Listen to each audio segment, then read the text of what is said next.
ఏమంట కాంగ్రెస్ సర్కార్ల మంత్రివర్గ విస్తరణ ముచ్చట వచ్చిందో నేను మంత్రినైతా అంటే నేను మంత్రినైతా అని ఎమ్మెల్యేలు హుషారు చూపెడుతున్నారట. బాగా ఆశలు పెట్టుకున్నోళ్ళు ఢిల్లీ బాట పడుతున్నారట.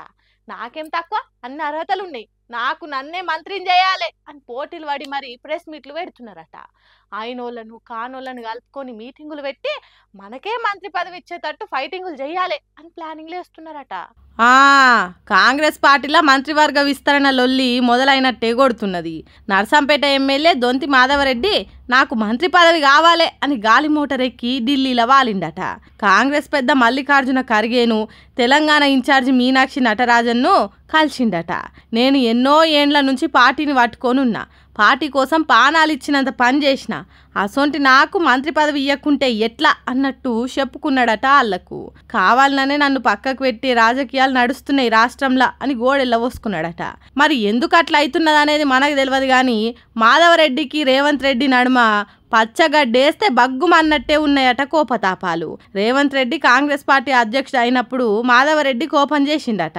రేవంత్ రెడ్డి ముఖ్యమంత్రి అయిన తర్వాత కూడా మీటింగ్లకు పోలేదట మాధవరెడ్డి. మరి ఆ ముచ్చట్లేమన్నా మనసులో పెట్టుకొని మంత్రి పదవి ఇస్తలేరో లేకుంటే ఇంకేదైనా కారణం ఉన్నదో మనకు తెలియదు కానీ ఇక్కడి లీడర్లతోని కాదు, ఏకంగా ఢిల్లీ పెద్దల కాడికే పోతా అని హస్తినపురం చేరుకున్నాడట. మాధవరెడ్డి ముచ్చట ఇట్లుంటే కాంగ్రెస్ సర్కార్ మాల కులపోళ్ళకే ఎక్కువ పదవులు ఇచ్చింది, మాదిగ కులానికి అన్యాయం జరిగింది. అయినా మాల కులస్తుడైన వివేక్ వెంకటస్వామికి మళ్ళీ మంత్రి పదవి ఇస్తే ఎట్లా? కాబట్టి ఈసారి మంత్రివర్గ విస్తరణలా ఇద్దరు మాదిగ కులస్తులకు పదవులు ఇవ్వాలని ప్రెస్ మీట్లు పెట్టి మరీ కొట్లాటలు చేస్తున్నారు.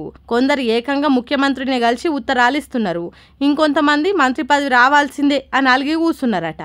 మరి ఈ మంత్రివర్గ విస్తరణ పంచాయతీ ఏడదాకా పోతుందో, కాంగ్రెస్ పార్టీని ఈ లొల్లి ఏం చేస్తుందో, లీడర్లు దాన్ని ఎట్లా ఎదుర్కొంటారో ముందు ముందు చూడాలిగా. సంసారం అన్నప్పుడు లొల్లులు వస్తాయి. ఓసారి భర్త తప్పు ఉంటుంది, ఇంకోసారి భార్య తప్పు ఉంటుంది. ఒకళ్ళు కస్సుమంటే ఇంకొకళ్ళు బుస్సుమంటారు. కలిసి బతుకుతున్నప్పుడు అదంతా కామనే. భర్త బాగా ఉరికితే భార్య పగ్గాలు గుంజి పట్టినట్టు ఉండాలి, భార్య నిమ్మలం ఉంటే భర్త దమాయించినట్టు ఉండాలి. అట్లయితేనే సంసారం సాఫీగా సాగిపోతుంది.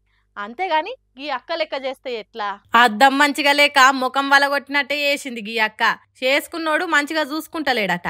హాగు అందుకే బంగ్లా ఎక్కి దూకి చచ్చిపోతా అని అందరి నాగం చేసినంత పని చేసింది. చూస్తే 4-5 అంతస్తుల బంగ్లా తిరుగున్నది. అంత ఎత్తుకు ఎట్లా పోయిందో ఏం పాడు గాని ఆడ నుంచి పడితే గుమ్మడి పండు తీరుగా అవుతుంది.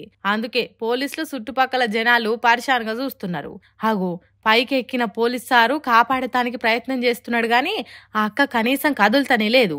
సజ్జ మీద కూసోని నిరాహార దీక్ష చేస్తున్నది. ఇట్లా ఎంతసేపు చూస్తాం? పుసుక్కు నీ నుంచి దూకిందనుకో పానాలు గాళ్ళ కలుస్తాయని చిన్నగా చెయ్యి పట్టి పైకి గుంజిండ్రు అందరూ. అమ్మయ్య బయట పడ్డదిరా. విశాఖపట్నం జిల్లా పాలెంలుండే ఓ అక్క భర్త మీద కోపంతో గిట్ల చేసిందట. పోలీసులు కాపాడిండ్రు కాబట్టి ఏం కాలేదు గాని ఒకవేళ అక్కడి నుంచి జారి కింద పడితే ఎట్లుండు? సచ్చినాక భర్త మంచిగా చూసుకున్నా ఏం ఆలోచన చేసినావక్క? పోయి మంచో చెడో చదువుకొని కష్ట సుఖాలలో కలిసిపోన్రి అని అంటున్నారట విశాఖపట్నం పబ్లిక్.